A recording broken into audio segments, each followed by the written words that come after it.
Without objection, the chair may declare a recess at any time. Today's business meeting is being broadcast live and streamed on the committee's YouTube channel. It will be conducted entirely on an unclassified basis. All participants are reminded to refrain from discussing classified or other information protected from public disclosure.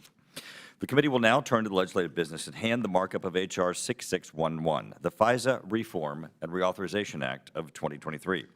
I ask unanimous consent that any recorded vote be postponed until the completion of consideration of the legislative text and any amendments without objection so ordered.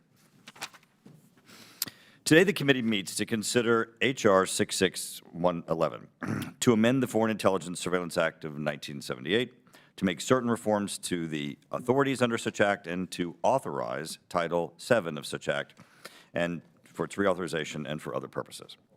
The Foreign Intelligence Surveillance Act, or FISA, established safeguards on intelligence operations regarding the collection of foreign intelligence.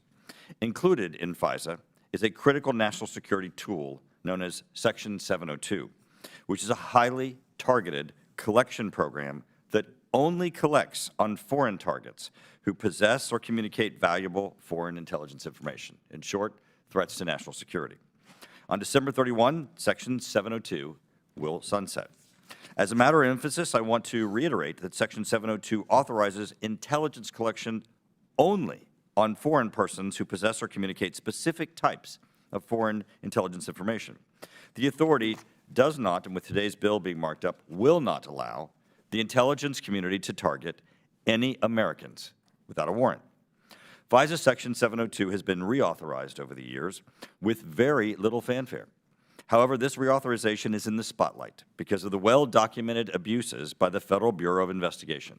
The FBI has abused 702 of FISA. These abuses demonstrate the need for congressional action in the form of comprehensive, meaningful reform, not just to Section 702, but all of FISA, coupled with reauthorization of this vital national security tool. This committee, with the establishment of an internal bipartisan working group, and in parallel, the establishment of a joint Republican working group with the House Judiciary Committee, has committed itself to identifying problems and finding solutions to make FISA a more efficient and effective national security tool, while simultaneously protecting American civil rights and civil liberties by preventing future abuses. H.R. 6611 contains 40 targeted reforms that solve the problems we identified with the FBI's querying features, the Title I application process, and the lack of transparency with the Foreign Intelligence Surveillance Court, known as the FISC.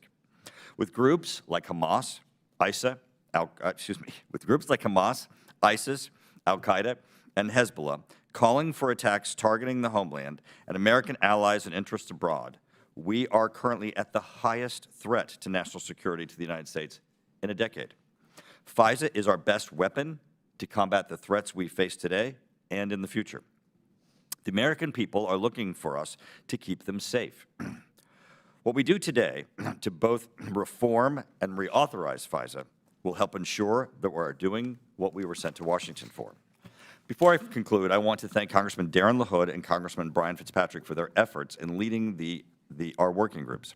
I also want to thank my ranking member Jim Himes for his bipartisan support throughout this process. Finally, I would like to thank the committee staff for their countless hours they've spent drafting this important legislation. I do want to take a minute and make a few comments about the bill that was passed by Judiciary. Yesterday, the Judiciary Committee passed a bill purporting to be FISA reauthorization and reform. Our bill is targeted to FBI abuses, and I think I would have thought that their bill would have also. However, their bill spends more time expanding the constitutional rights of foreigners who travel in and out of the United States. It creates civil liability for telecommunications companies that work with our intelligence community voluntarily. And curiously, it provides immunity from prosecution for some horrific crimes if they're discovered in 702 foreign intelligence collection. Under their bill, 702 information would not be admissible in criminal prosecutions for horrific crimes such as child pornography, human trafficking, murder, and even money laundering. These are provisions of their bill that they're going to have to explain. our bill is targeted toward FBI abuses, protecting the American citizens, and ensuring that we can address the national security threats to our nation. With that, I want to recognize my ranking member.